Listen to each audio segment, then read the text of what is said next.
मैं जहाँ नौकरी करता था उस होटल में एक खुफिया कमरा था। खुफिया इसलिए कह रहा हूँ क्योंकि हम जैसे लोगों का वहाँ पर जाना मना था। अगर हम गलती से वहाँ चले भी जाते तो हमें कोई न कोई बंदा वहाँ से वापस आने का इशारा करता और दूसरी बार वहाँ जाने से सख्ती से मना कर दिया जाता। इस बात से हमें कोई एतराज़ नहीं था क्योंकि हमारा काम तो होटल में ड्यूटी देना था। मगर फिर भी एक शक सा इंसान के दिमाग में उभरता है। आज भी रोज़ की तरह मैंने देखा कि वेटर अमित उसी कमरे की तरफ जा रहा है। मेरा दिल किया कि मैं उसका पीछा करूं, उसके साथ जाकर देखूं कि आखिर इस कमरे में ऐसा क्या है कि वहां पर आम वेटर्स का जाना मना है। यही सोचकर मैं अमित के पीछे हो लिया। वह ऑर्डर के मुताबिक उसी कमरे की तरफ रुक किया, आगे बढ़ा जा रहा था। मैं उसके पीछे पीछे उसके नक्शे कदम पर चलता आगे बढ़ रहा था। तभी उसने पीछे मुड़कर मुझे देखा और सख्त नज़रों से मुझे घूर कर बोला, अपनी जान के दुश्मन क्यों बन रहे हो? इस कमरे में कुछ ही लोगों के जाने की इजाज़त है। भगवान के लिए यहाँ से चले जाओ, वरना मुझ पर भी इल्ज़ाम आएगा कि मैं तुम्हें अपने साथ वहाँ लेकर जा रहा था। उसकी बात सुनकर मैं शर्मिंदा हो गया। वैसे भी मेरा इस कमरे से कोई वास्ता नहीं था। मैं वापस आ गया और काउंटर पर बैठा मैं यही सोच रहा था कि आखिर इस कमरे में ऐसा क्या होता है। तभी बाहर आकर एक खूबसूरत काली सी कार रुकी। मेरी नज़रें कार की तरफ ही टिक गईं क्योंकि ये कार बहुत ही खूबसूरत थी। कार का दरवाज़ा खुला और एक लड़की बड़ी शान से चलती हुई होटल के अंदर दाखिल हो गई। मैं लड़की की खूबसूरती देखकर हैरान रह गया था। वे बेइंतहा खूबसूरत लड़की थी और उसके चेहरे पर कोई दाग न था, मानो वो बेदाग चांद थी।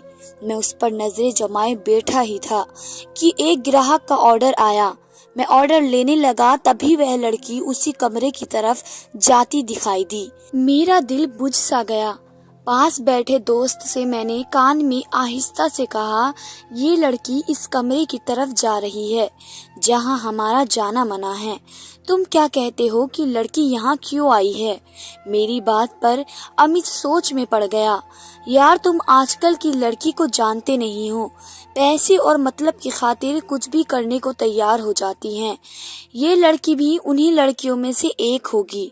वैसे भी तुमने इस लड़की को पहली बार देखा होगा, लेकिन मैं हर रोज इस कमरे में एक लड़की को जाते देखता हूँ। पता नहीं कहाँ जाती हैं, क्या करती हैं। फिर मैं उस लड़की का इंतजार करने लगा जो उस कमरे में गई थी। उसके वापस आने पर उसका दीदार हो जाना मेरे लिए खुशकिस्मती से कम नहीं था। तभी मैंने उसी दिन ओवर टाइम ड्यूटी भी कर ली। मैं चाहता था कि किसी तरह इस लड़की का हसीन चेहरा देखने को मिल जाए, मगर दिन से शाम और शाम से रात हो गई और वह लड़की दोबारा नजर नहीं आई। वह लड़की मेरे लिए किसी हसीन ख्वाब से कम नहीं थी। तभी तो उसका इंतजार करने लगा, मगर उसको नहीं आना था और वह नहीं आई। यहाँ तक कि दिन से शाम और शाम से रात हो गई। मेरे साथी अमित को भी मेरे दिल की हालत का अंदाजा था। कहने लगा, मैं जानता हूँ कि तुम उसी लड़की का इंतजार कर रहे हो, मगर तुम क्या ये भी जानते हो कि वहाँ जो लड़की एक बार चली जाए उस कमरे से वापस नहीं आती। उसका इंतजार करना बेकार है। अमित की बात सुनकर मैं मायूस हो गया, मगर मेरे दिल में एक उम्मीद थी कि वह मुझे एक दिन जरूर मिलेगी। मैं सोचने लगा कि शायद वह दूसरे दरवाजे से कहीं चली गई हो और कल दोबारा अपने किसी काम से वापस आ जाए। हमारे इलाके में ज्यादातर लोग घूमने के लिए आते थे, जिनमें ज्यादातर बाहर मुल्क के जोड़े शामिल होते थे। मैं कल का इंतजार करने लगा, शायद वह कोई गैर मुल्क की हसीना हो। यही सोचकर मेरी उम्मीद बढ़ गई थी। ठीक उसी समय दिन के 12 बजे एक काली कार आकर होटल के मेन दरवाजे के आगे रुकी। मेरी तो खुशी की इम्तिहान न रही थी, क्योंकि उस कार में से उसी कांट की एक लड़की निकली थी। मैं समझ गया कि यह वही लड़की है, मगर ये क्या, उसने तो अपना चेहरा ढक रखा था। वह काले बुर्खे में छुपी हुई थी और उसने सर पर भी कुछ कपड़ा पहन रखा था, जिसकी वजह से मैं उसका चेहरा नहीं देख सका। लेकिन दिल में यही खुशी थी कि यह लड़की कहीं नहीं गई। एक अकेली लड़की का क्या काम, मगर मर्द तो दिल लगी के लिए रंगो नस्ल नहीं देखता है। वह बस औरत को एक पुरकोशिश वजूद की तरह देखता है। मैं भी आज उस हसीना का दीदार करना चाहता था। जब वह अंदर की तरफ जाने लगी तो मैंने उसका पीछा किया। पता नहीं क्या था जो मुझे उसकी तरफ खींच रहा था।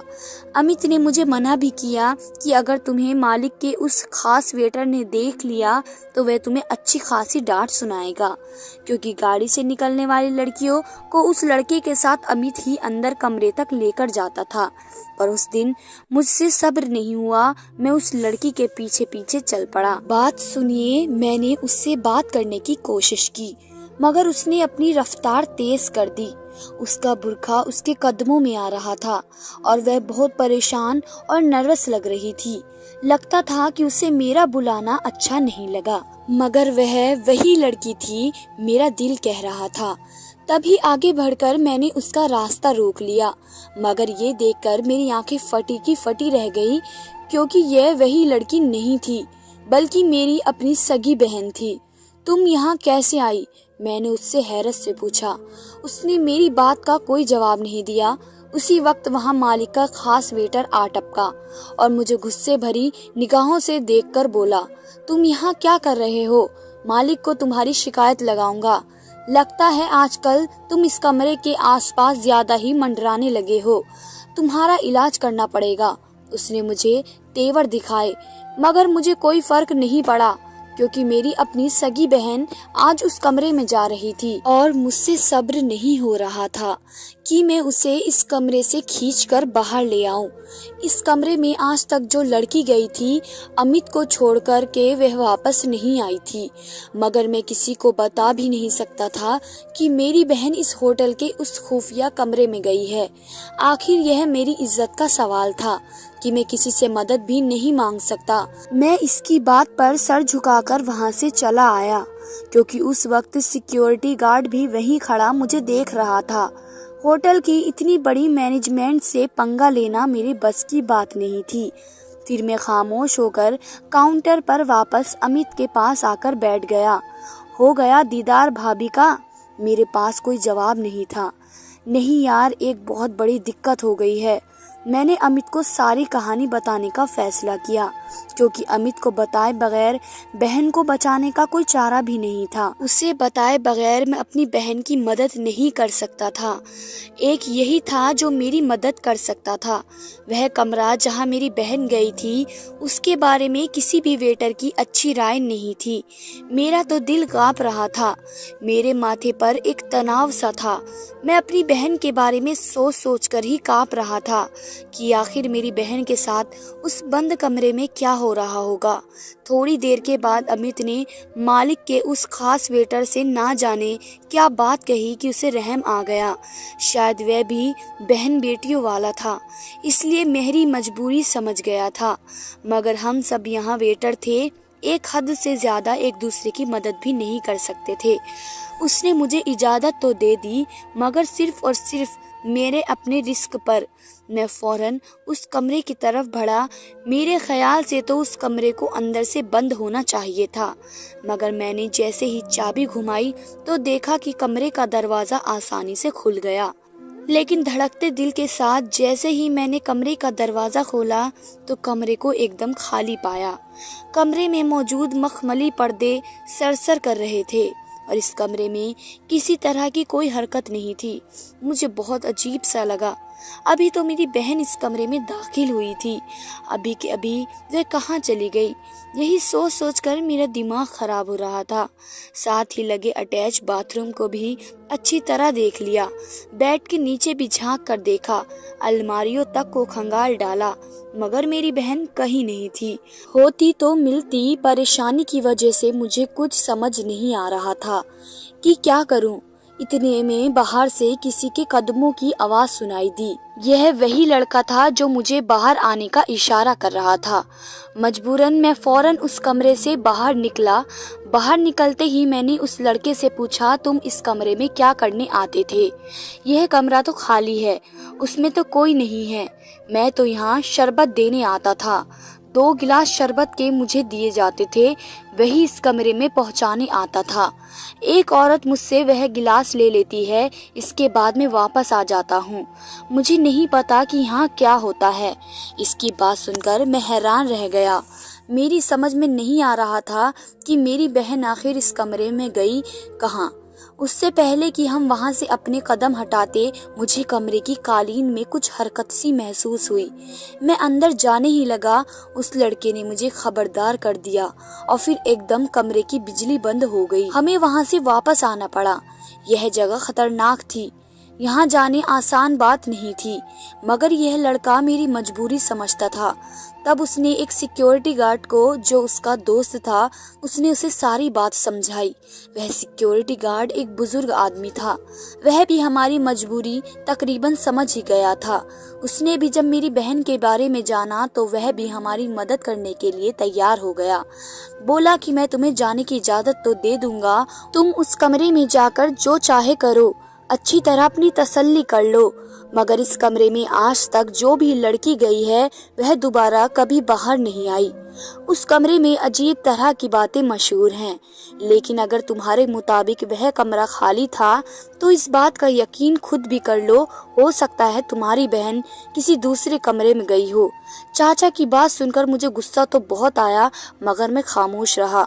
मुझे अपनी बहन पर पूरा भरोसा था। वह कभी माँ बाप की इज्जत पर आंच नहीं आने दे सकती थी, मगर उसकी इस हरकत ने मुझे अपने दोस्तों के सामने भी शर्मिंदा कर दिया था। बहरहाल वह मेरी बहन थी, मैं उसे यूं फेंक नहीं सकता था। मेरे मम्मी पापा उसके घर से गायब होने पर परेशान थे। वह तो थाने तक जाना चाहते थे, मगर मैंने उन्हें तसल्ली दे दी और कहा कि मैं अपनी बहन को खुद तलाश करके अपने घर तक ले आऊंगा। उनको परेशान होने की कोई जरूरत नहीं है। पापा को तो कुछ कुछ मैंने समझा भी दिया था कि मेरे होटल में ऐसे लोग हैं जो मेरी मदद कर सकते हैं, लेकिन माँ बाप कहाँ चैन से बैठने वाले थे। ये हाल में उस बूढ़े अंकल की मदद से उस दरवाजे तक पहुँचने में दोबारा कामयाब हो गया, जिससे मेरी बहन अंदर गई थी। मुझे यकीन था कि उस कालीन के नीचे जरूर ऐसी कोई चीज होगी जिसमें मेरी बहन की गुमशुदगी का राज छुपा है। मैं ऊपर वाले का नाम लेकर उस कमरे के अंदर दाखिल हो गया और फिर मैंने कमरे को अच्छी तरह चेक करने के बाद कमरे में पड़ा मोटा कालीन एक तरफ सरकाया। मैंने देखा बीच में पड़े कालीन पर एक टुकड़ा था जिसे आसानी से उठाया जा सकता था।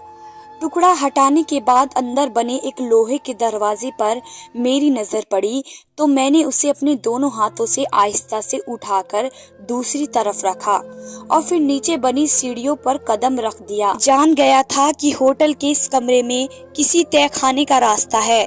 मैंने जल्दी से उस तहखाने में उतरने का फैसला किया, क्योंकि मैं जल्द से जल्द हकीकत तक पहुंचना चाहता था। और फिर अंदर जाते ही मुझे कुछ ऐसा दिखा जिसे देखते ही मेरे होश उड़ गए। अंदर जैसे एक पूरी दुनिया आबाद थी। हर तरफ खूबसूरत कमरे बने हुए थे और टाइलों की ऐसी चमक थी, मेरी आंखें हैरान हो रही थी।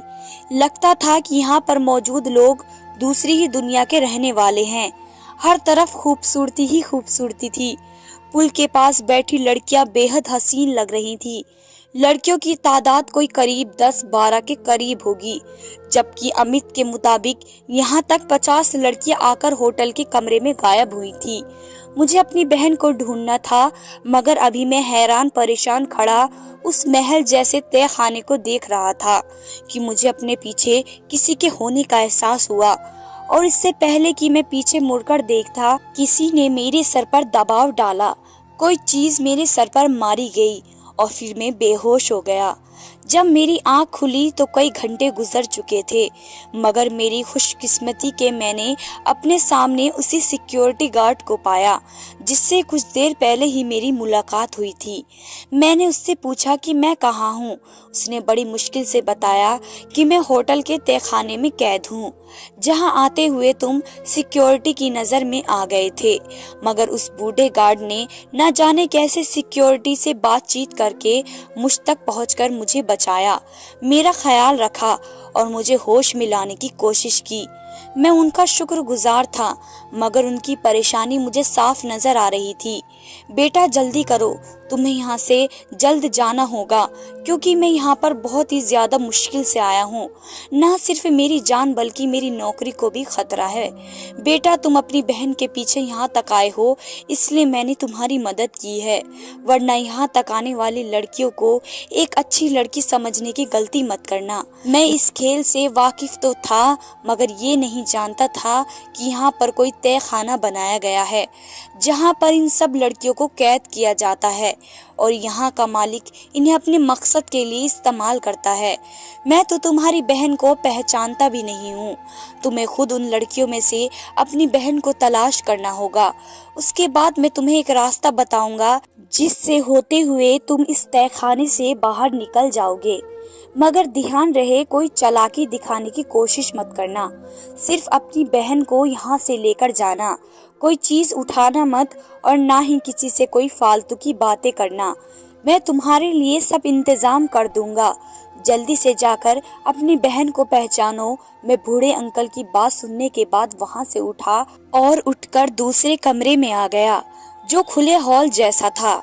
मेरी नज़र उसी लड़की पर पड़ी जो मासूम सी सूरत बनाए उन सब लड़कियों में अलग ही नजर आ रही थी। मुझे जल्दी से अपनी बहन को तलाश करना था, मगर मुझे इसकी ज़रूरत नहीं पड़ी। मेरी बहन कहीं अंदर वाले कमरे में भागती हुई आकर जोर से मुझसे लिपटी और रोने लगी।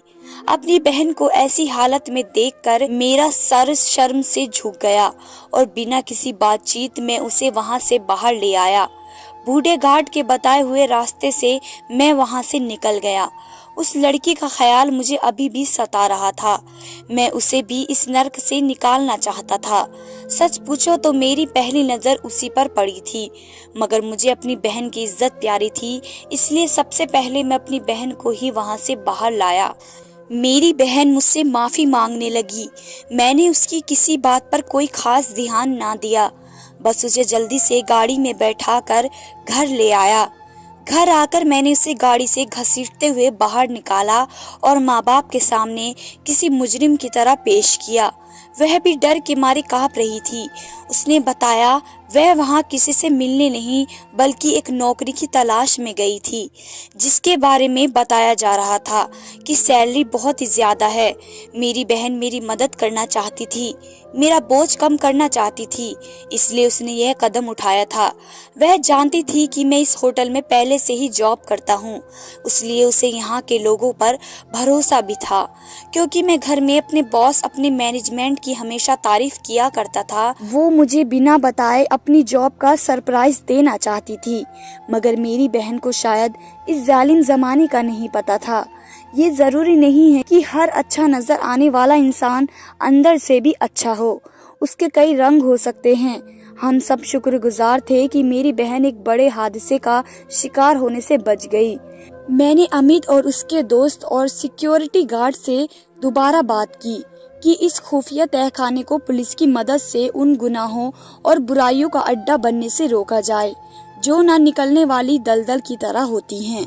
मगर वह मुझसे यही कहकर मुझे खामोश करवा देते कि इस देश का इंसाफ भी बिका हुआ है। मगर तुम यह कोशिश करोगे तो अपनी भी जान से जाओगे। जो हुआ उसे भूल जाओ। मगर मैं आज तक उस हसीना का चेहरा भुला नहीं सका जिसे मैंने पहले दिन उस होटल की दरवाजे से अंदर आता देखा था। मैं अपनी बहन की इज्जत बचाने में तो कामयाब हो गया, मगर अपनी मोहब्बत हार कर हमेशा के लिए खुद को हारा हुआ महसूस कर रहा हूँ। और आज भी मैं खुद को उस लड़की का मुजरिम समझता हूँ। धन्यवाद दोस्तों।